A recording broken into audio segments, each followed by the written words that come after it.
The ship touched down on the silver landing pad, steam rising from the hot metal beneath its feet.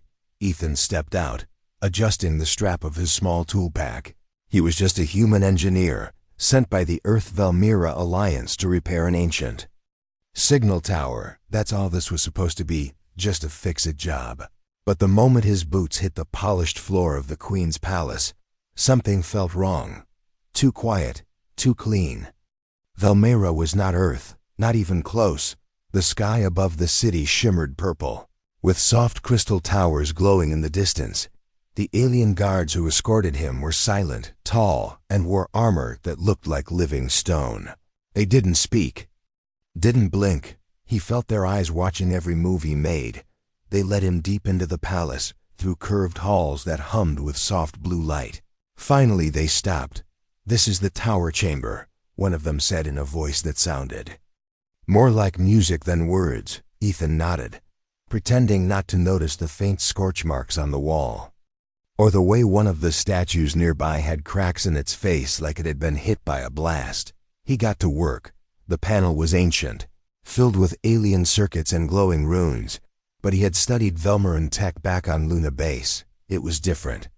From human design, almost organic, like the machines were half alive. He pulled out his tools, started checking connections. Then he felt it, a presence. He looked up, and his breath caught in his throat. She was standing there, just beyond the archway, tall, elegant, dressed in flowing black and silver robes that shimmered like starlight. Her skin was a soft shade of violet, her eyes deep gold with slitted pupils that glowed like fire. The guards bowed deeply and backed away, leaving him alone. Ethan didn't bow. He was too shocked to move. The woman stepped forward, each motion smooth like a wave in space. And then she spoke, her voice soft but powerful, like thunder wrapped in silk. "Are you single, human?" she asked. Ethan blinked, confused. I'm sorry?" She tilted her head slightly, examining him as if he were a rare creature. "You are not bonded, yes?" She asked again, calmly, clearly. "No, I'm not," Ethan said slowly, still unsure if this was a dream or a very bad diplomatic trap. "Good," she replied, then turned and walked away. The guards returned, this time with sharper expressions on their faces. One of them gave a strange salute and said, "The Queen has taken interest in you." "The Queen?" Ethan asked, still stunned. "That was the Queen?" "Yes," the guard said. "And now your life is no longer your own." They escorted him to a new room, larger, decorated in gold, with food laid out like he was royalty. Ethan sat on the edge of the bed, hands shaking, heart racing. What just happened? Why would an alien queen ask that question? What did she want from him? The next day, he received a formal message, a thin strip of glowing paper that hovered in the air. "You will dine with Her Majesty at dusk. Be clean. Be silent. Be ready." Ethan stared at it, trying not to panic. He was an engineer, not a diplomat, not a soldier, not a king. But something told him this wasn't just about him fixing a tower. Something much deeper had started, and it began the moment the Queen looked into his eyes. He didn't know the rules of this world. He didn't know what danger he was walking into. But he was sure of one thing now. He was no longer just a visitor. He was now part of something Velmyra hadn't seen in 1,000 years. And everyone in the palace knew it, including the Queen herself. She hadn't smiled when she asked her question, but somehow Ethan felt that if he had answered differently, if he had lied, he would already be dead. Now as the sun dipped and twin moons began to rise over the crystal city, Ethan stood before a mirror, adjusting the strange alien clothes the servants gave him, and all he could think about was her voice, the question, and the fire in her golden eyes. "Are you single, human?" The sun had vanished behind the sharp towers of Velmyra. Now the sky was filled with violet clouds and glowing stars. Ethan stood outside a tall silver door, two guards on either side. They were not smiling, not talking, just staring ahead like statues. He wiped his hands on the smooth fabric of his robe. Feeling nervous, a voice from behind the door finally spoke. "Enter." The door slid open silently, revealing a long hall lined with blue fire lamps. At the end of the hall stood a round table, floating slightly above the ground, and there, sitting calmly in the center, was the queen herself. She wore a deep red gown this time, with threads of gold that shimmered as she moved.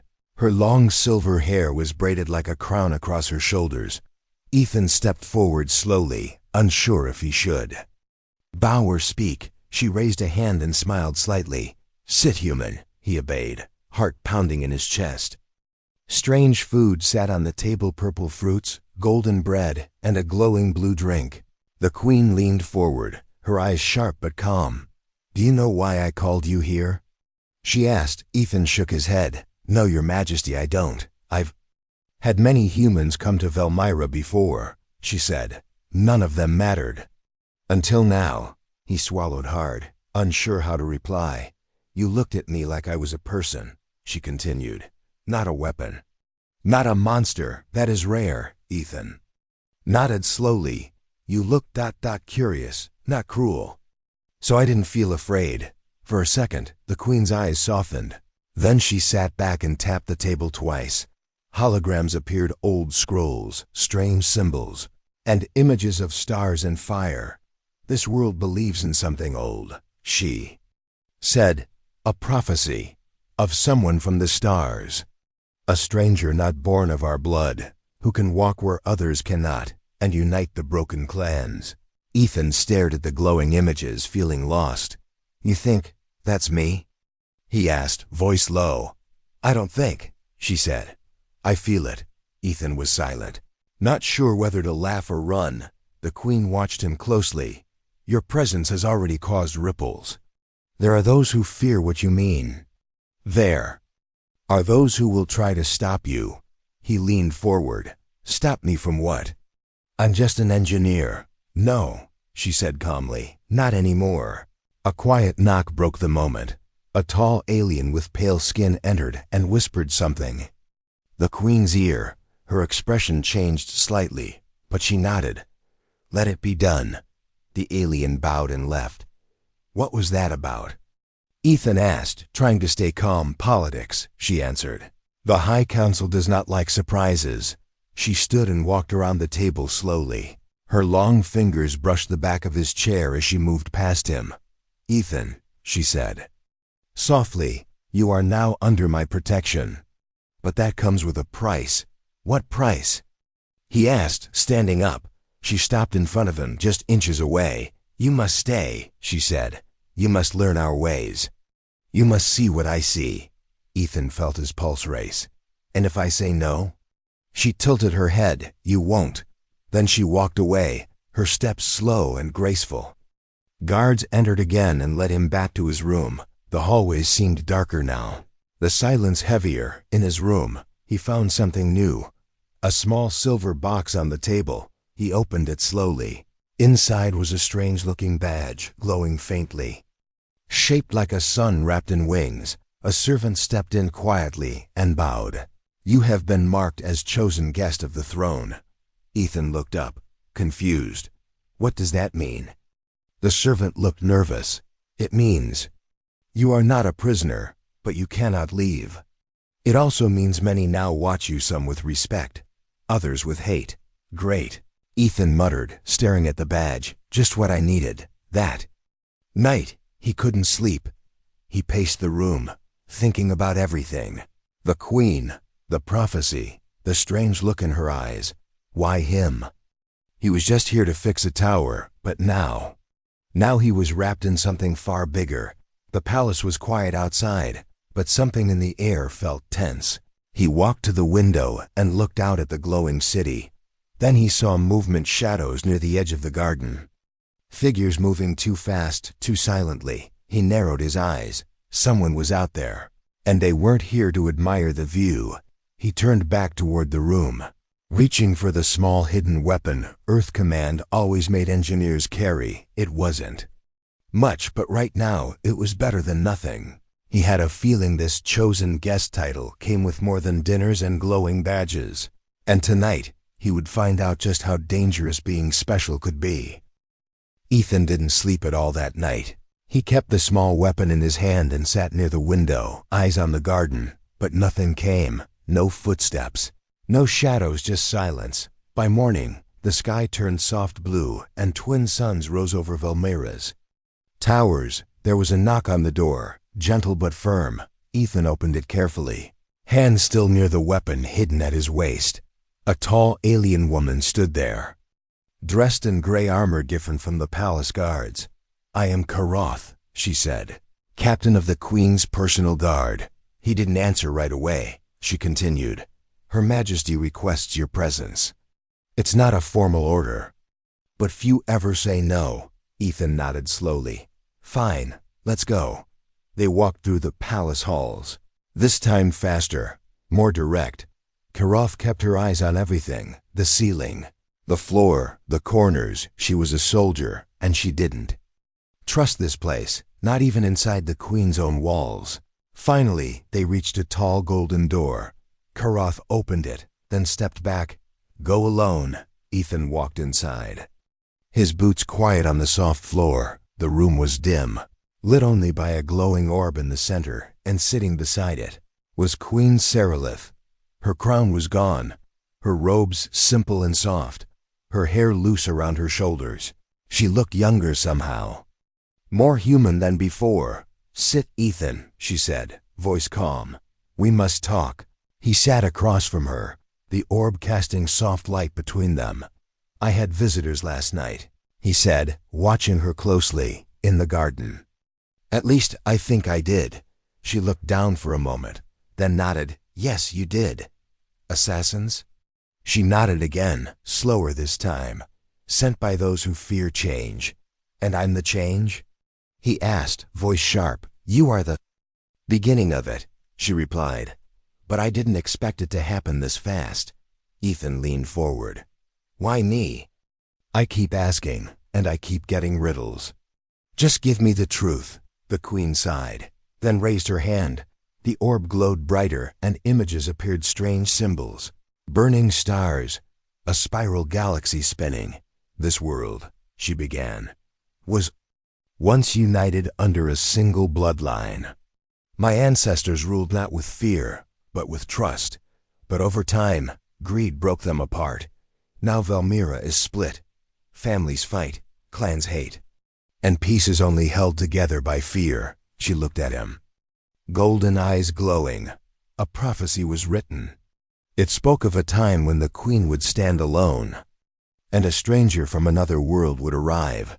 Ethan raised an eyebrow. "You're saying I'm in your prophecy?" "I don't say it," she whispered. "I feel it." He looked at the images floating between them. "I'm not a hero. I'm not even a soldier. Neither was my ancestor who united the tribes," she said. "He was a healer, a soft man." But his voice changed history.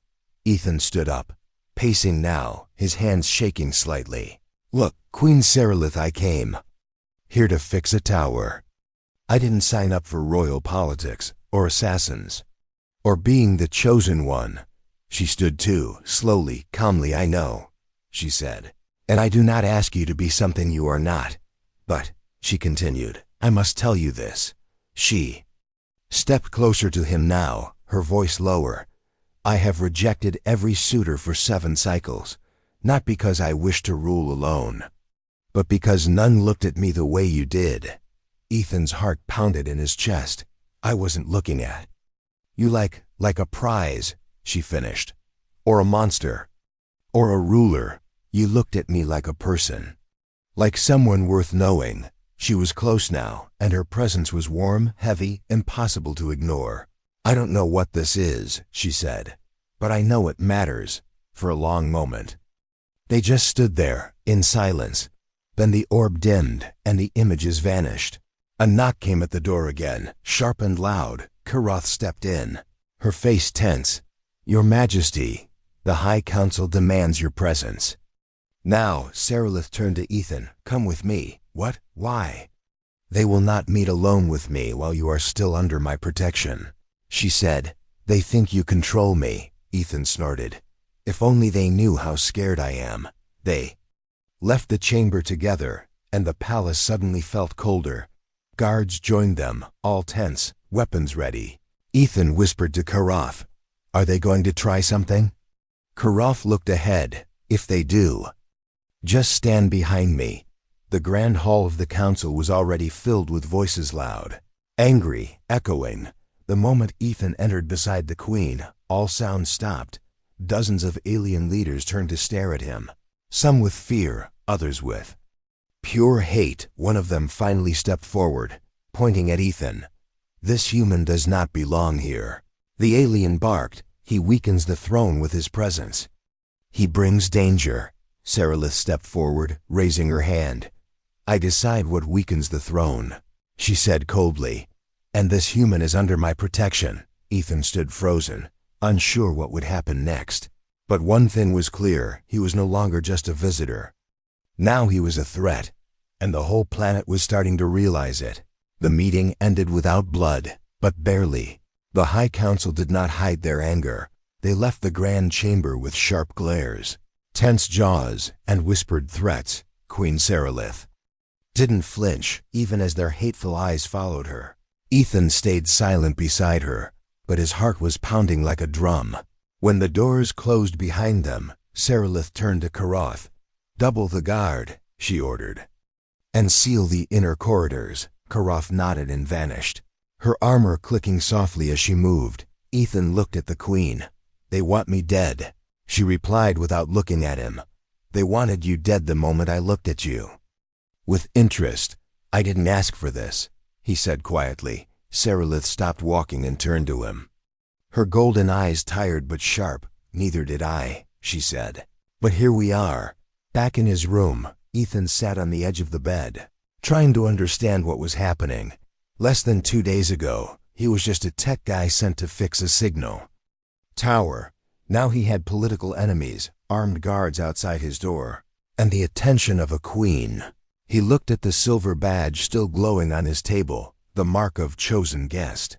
He didn't feel chosen, he felt hunted later that night. The palace grew quiet, too quiet. The guards were more alert than before, shadows moving carefully through the halls. Ethan couldn't sleep. He stood by the window again, watching the garden. Then he saw it movement, fast and low, slipping through the trees. He reached for his small weapon and moved to the door, but just as he stepped out, a hand grabbed him from behind and pulled him into the wall. A dagger flashed but missed his throat by inches. Ethan struggled, elbowed the attacker hard, and fired his weapon. The blue beam struck the assassin's shoulder, sending the figure crashing against the wall. Alarms rang out instantly. Guards appeared, weapons drawn, voices shouting in strange alien language. Karoth stormed into view, eyes blazing. "Secure the human," she yelled, "and find the others." Ethan backed against the wall, breathing hard, still holding the weapon. 2 more attackers were found near the servants' corridor, both cloaked in shadow gear, illegal tech meant for silent kills. The guards dragged the wounded assassins away, and the queen arrived moments later. She looked at Ethan, then the blood on the floor. "You're not hurt?" she asked quickly. He shook his head. "Barely." She stepped closer, voice softer now. "You're not safe here anymore." Ethan looked around at the guards, the locked doors, the heavy walls. "And yet," he said, "this is still better than Earth traffic." She smiled a little, but it faded fast. "We must act," she said. "Before they do." "Act how?" Ethan asked. "I can't fight a royal council." "No," she replied. "But you can face something they never dared." She turned to Karoth. "Prepare the trial." Karoth's face changed: surprise, then fear, then understanding. "At once, Majesty," she said, and disappeared into the dark. Ethan stared. "What trial?" Sarilith looked him straight in the eyes. "The trial of Kellner," she said. "Ancient, dangerous, sacred. That doesn't sound like something I'd survive." She stepped closer, her voice low and serious. "It's not about surviving," she whispered. "It's about being seen." The next morning, they flew him across Valmera in a royal cruiser. Sarilith stayed behind, but Karoth joined him with 6 elite guards. The sky was dark above the Kellner Mountains, and winds howled through sharp peaks. They landed near a large stone gate, carved with symbols older than Velmern history. Karoth handed him a cloak, some tools, and a small glowing stone. "This place tests your spirit, not just your strength," she said. "No weapons allowed beyond the gate." Ethan looked at the towering entrance. "You've done this trial?" She shook her head. "Only 3 people have in the last century. One of them died. One went mad. The third became a legend," Ethan swallowed hard. "And I just need to become visible." Karoth smiled. "Try not to become dead." He walked through the gate, the stone doors closing behind him with a loud boom. Inside it was dark, cold, and silent. He followed a narrow path lit by soft blue crystals growing out of the walls. Strange voices echoed in the distance, whispers in a language he didn't know. Hours passed, or maybe days. Time felt strange in the trial grounds. He crossed a frozen lake, climbed a jagged cliff, and crawled through tunnels filled with smoke and old bones. At one point, he collapsed, coughing, weak and dizzy. Then the glowing stone flared in his hand, showing him a hidden doorway in the rock. He pushed through it and found a large chamber deep underground. In the center was a massive tree, glowing softly, its roots wrapped in bones. Etched into its bark were the same symbols from the Queen's prophecy, and one new symbol appeared, his name, written in glowing Velmern script. He reached out and touched it, and suddenly the room filled with warm light. Memories flooded his mind. Serelith's eyes, the council's anger, the sound of blades in the dark. Then it all vanished. He collapsed and everything went black. Ethan woke up to the sound of water dripping. His body ached everywhere, and his mouth felt dry like sand. He blinked slowly, finding himself still inside the chamber, the glowing tree now dim, the roots curling like sleeping snakes. His clothes were torn, his knees bruised, and dust covered his hands. The glowing stone had gone dark, cold in his pocket. He had passed out, but how long had it been? Hours? A day? He stood up slowly, muscles trembling, and looked around the room again. The walls now showed more than symbols. There were carving scenes of war, peace, betrayal, and a figure walking through fire. The figure had no face, but behind him was a shadow shaped like wings. Ethan stared at it, a strange feeling growing in his chest. Was that supposed to be the outsider? The one from the prophecy? Was it him? He didn't know, but something inside him whispered, "Keep going." So he walked deeper into the ruins, following the flicker of blue moss on the walls. Soon, the path opened into a wide cavern with a pool of crystal-clear water. He bent down, drank slowly, and felt the cold water wash through his body like new life. Then he heard its footsteps, not his. He turned quickly. Picking up a stone from the ground, out of the darkness stepped a creature tall, covered in silver fur, with 4 glowing eyes. It sniffed the air, its clawed feet clicking. On the stone floor, Ethan froze, heart pounding. The creature let out a low growl and began to circle him. It was testing him. It didn't attack right away. It was waiting. Ethan remembered something Karoth had said. The trial tests your spirit, so he didn't run, didn't throw the rock. Instead, he lowered the stone and sat down. Slowly, carefully, never breaking eye contact. The creature tilted its head, confused. Then, it stepped closer, sniffed again, and walked away, disappearing. Into the shadows, Ethan let out a long breath, his hands shaking. He had passed another test, but not through violence, through calm, through choice. He stood again and walked forward, following the fading path until it opened into a dome-shaped chamber with light pouring from the cracks above. In the center of the room stood an ancient stone pillar, and resting on top was something unexpected. A crown, but not a royal crown, not gold, not full of jewels. It was simple, carved from silver bark, wrapped in strands of glowing crystal, and around it were names, ancient names carved in a circle, and one new space left blank. Ethan stepped closer, unsure if he should touch it, but as he approached, the crystal strands unwrapped themselves. and hovered. A voice filled the chamber, not loud, not harsh, but deep and gentle. You do not belong here by blood, but by will. The crystal wrapped gently around his wrist like a bracelet and glowed warmly. Ethan didn't know what it meant, but he knew something had accepted him, and maybe that was enough. He walked back toward the gate, retracing his steps through the cliffs and dark tunnels. The path was easier this time, the lights brighter. When he finally reached the entrance, the golden doors opened before he could knock. Karoth stood waiting with wide eyes. You returned, she said, surprised. You're alive. More or less, Ethan muttered, half smiling. Did I pass? She looked at the glowing crystal on his wrist, then nodded slowly. You are marked now, she said, and no one can deny it. They flew back to the capital the same day, this time. The ship flew slower, ceremonial, passing over each tower and market so the people could see. The queen had prepared everything when they landed. Thousands of Velmarans were gathered near the palace gates. Ethan stepped out of the cruiser, and gasps rose through the crowd. They saw the bracelet, the quiet confidence in his steps, change in his eyes, and they knew, inside the palace, the High Council waited again. This time, they didn't shout, didn't point fingers. They looked at him in silence, as if unsure what to say. Queen Sarilith rose from her throne and walked to stand beside him. He has returned from Kelner, she said loudly, marked by the old ways. He did not fight with blades, nor beg for mercy, she continued. He passed as few have ever passed. She looked at the council, her eyes fierce.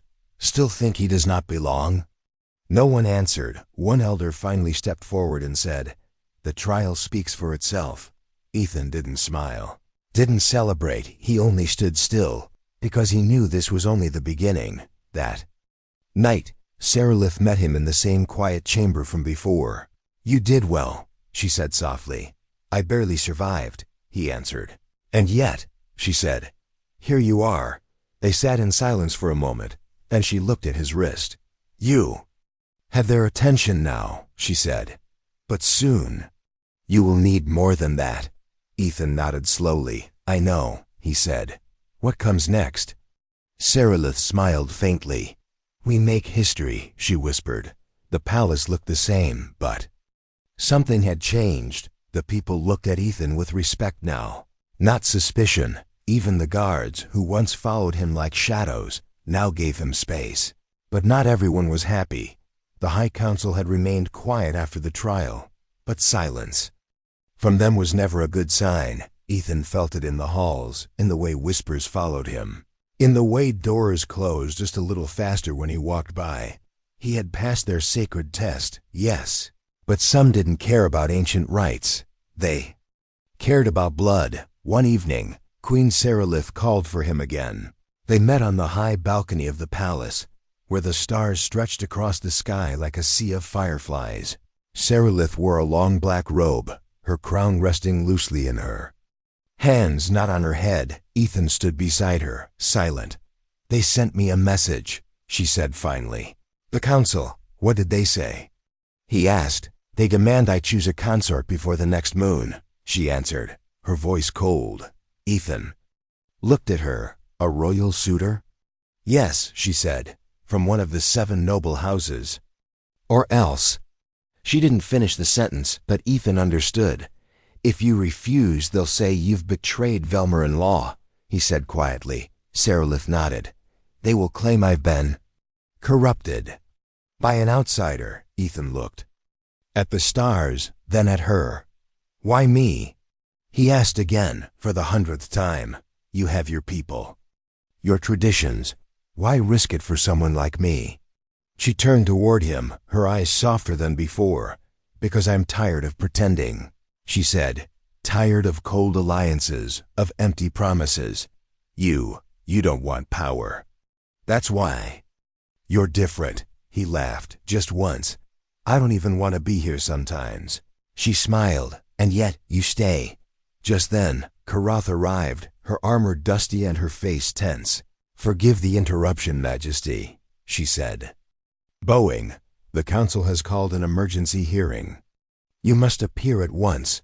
Sarilith's smile faded. So soon? Ethan stood straighter.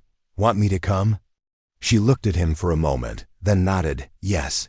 Let them see who stands at my side.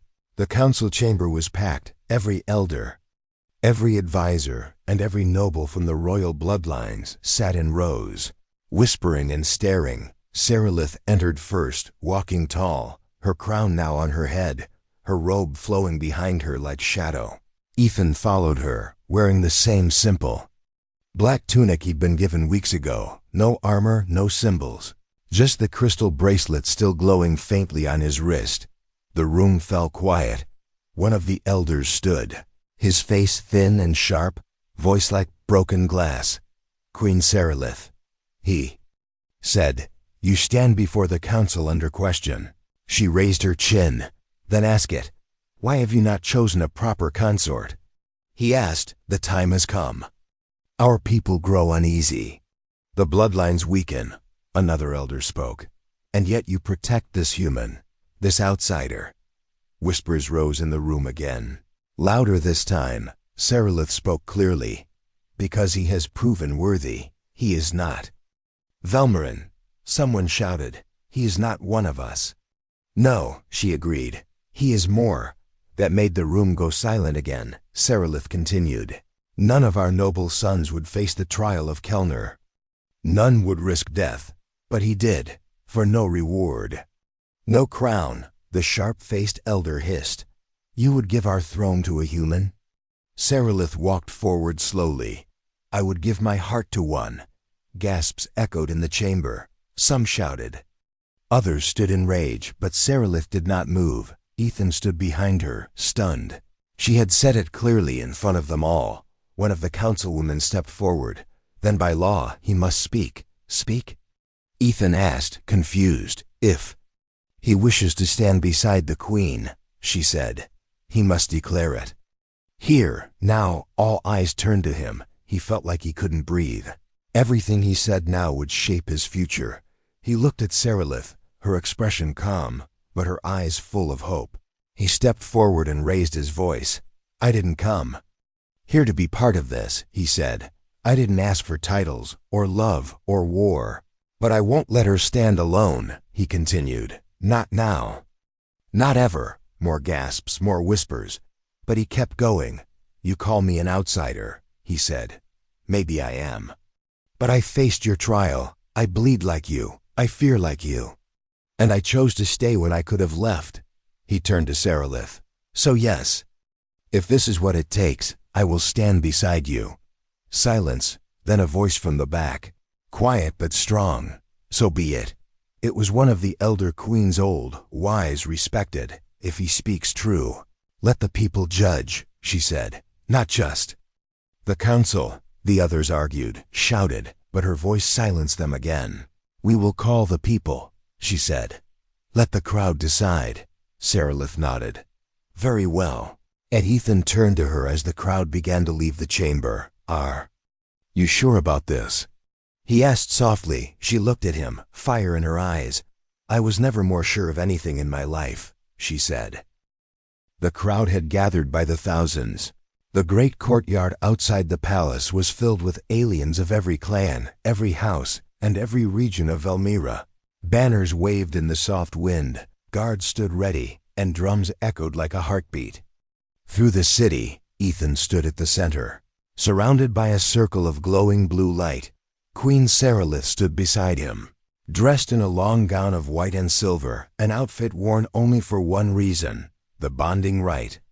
The High Council watched from the steps above, their faces hard but quiet. They had agreed, reluctantly, to let the people witness what came next.